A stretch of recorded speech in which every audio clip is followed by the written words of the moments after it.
नमस्कार SS Divyanshi lifestyle को आपण मानक बहुत बहुत स्वागत।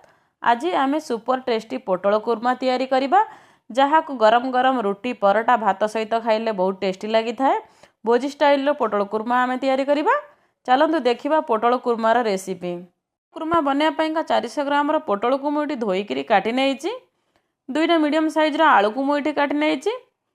पोटल को एमती मझिरू कट कर नेबे। मुझे सबगुड़ा पोटल एमती मझिरू कट कर नहीं। 15 मिनिट पूर्वर मुझे चारु मगजर पोस्त को मुझे भिगे नहीं। यही चामच रे मुझे 2 चामच चारु मगज गोटे चामच पोस्त मुझे मुझे नड़िया को काटी नहीं। आपण मैंने कोरिनेबे मध्य मुझे गोटे ग्राइंडर जार दे दूची। भिगे रखि पोस्तर चारु मगज मुझे दे दूची। 4टा काजू मुझे दे देची। पानी दे एमती ग्राइंड कर नेबा। मोर पेस्ट बनीगला। मुझे काटिक रखि नड़िया को एटी दे दूची। नड़िया को मुझे ग्राइंड कर नहीं आसूची। ग्राइंड कर देची। मुझे गोटे छाणी साहाय्य नड़ियार रस काढ़ुची। आपण मैंने कौन कटन कपड़ा काढ़ी पारे। मुझे छाणी साहाय्य काढ़ी नौची। देख पारे मोर नड़ियार रस बाहरी गला। चलते ए मसला देखा। मसला मुझे रसुण नहीं जाइए। अदा गोटे चामच मुझे जीरा दे दूची। गोटे चामच धनिया दे दूची। मुझे सब गोटा मसला दूची। गोटे स्टार डालचीनी 2टा गुजराती 2टा लवंग मुझे दे दूची। आके ग्राइंड कर नेबा। आर गोटे पेस्ट बन नवा। मुझे पेस्ट बन नहीं।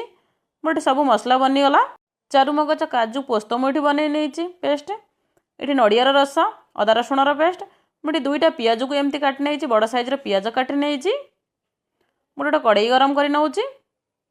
मुझे रिफाइन तेल दे दूची छाणिया। आपण मैंने अल्प तेल दे भाजी पारे। काटिक रखि पोटल को मुझे दे दूची।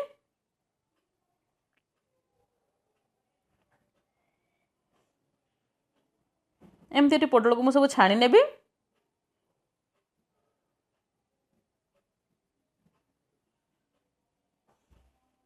देख पारे मोर पोटल कलर केते चेंज हो आसला।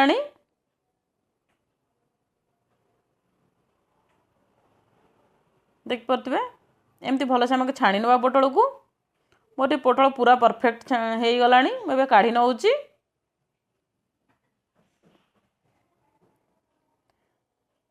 से कड़े में दे दूची। काटिक रखि आलू को एवं दे दूची।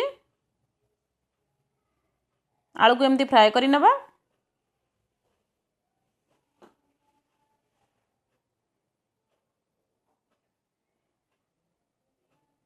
आलू मोर कलर चेंज हो आसला। आलू को भी मुझे काढ़ी नौची। देख पारे पोटल आलू को मुझे छाणी नहीं। से कड़े में मुझे दे दूची सोरिष तेल। सोरिष तेल टेस्ट भल आनी था। 2टा तेजपत्र गोटे चामच दे देची जीरा। आपण मैंने ये जगह गोटा मसला आड करें। मुझे देना।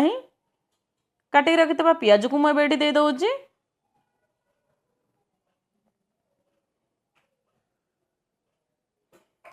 पियाज मोर कलर टिके चेंज हो आसला। मुझे गोटे चामच दे दूची लंका गुंड। गोटे चामच हल्दी गुंड दे दूची। गैस रो फ्लेम को लो करदे जहाँकि गुंड मसला लगिज तलू। बाटिक रखि अदा रसुण पेस्ट को आम ये देदबा। अदा रसुण गोटा मसलार पेस्ट ये देदबा। मुझे 2टा बड़ साइज टमाटर को काटी नहीं। मुझे ये दे दूची। इन मसला को आपण मैंने घोड़े कषि पारे। मुझे पानी दे दूची। टमाटर सीझीज। मुझे एमती घोड़े कषि नौची मसला को। देख पारे केमती मसलार मोर ये तेल छाड़ी आसला। मुझे गोटे चामच दे दूची मीट मसला। मीट मसला जगह आप चिकेन मसला किंबा करी मसला दे पारिबे। आम ये देदेबा काजू पोस्त चारुमगजर पेस्ट को मुझे ये देदे मुझे पानी दे दूँ जहाँकि काजू पड़ी आम तलू लगिज कड़े एमती ये मसला को कषि नवा भलसे एमती घोड़े 2 ରୁ 3 मिनिट एमती कषि नौची एमती मझे देखुए जहाँकि तल लगिज जेहेतु काजू देचे आम कड़े लगिज फ्राए हो रखि आलू पोटल को आम देदेबा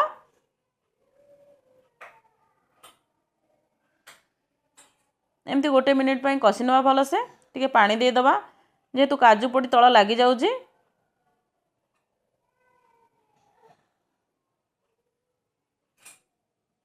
मुझे दे दूँ 1 चामच स्वाद अनुसार लुण दे दूँ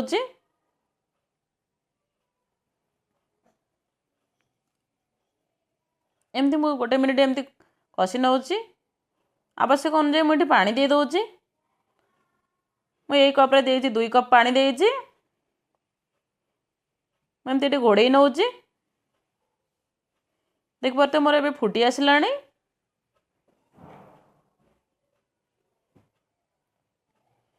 तो कुर्मा बनाऊँ आम बेसी ग्रेवी रखानी एथरे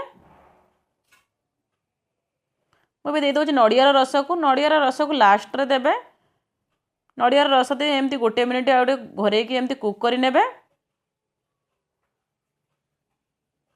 मुझे 1 मिनिट एबे घोड़े नौची देखिपे 1 मिनिट पर मुझे देखुची देखिपे एमती आम रखा जहाँकि ठंडा होला पर ग्रेवी आहरी मोटा हो मुझे देखो आपको ग्रेवी देखा ग्रेवी मोर मोटा भी अच्छी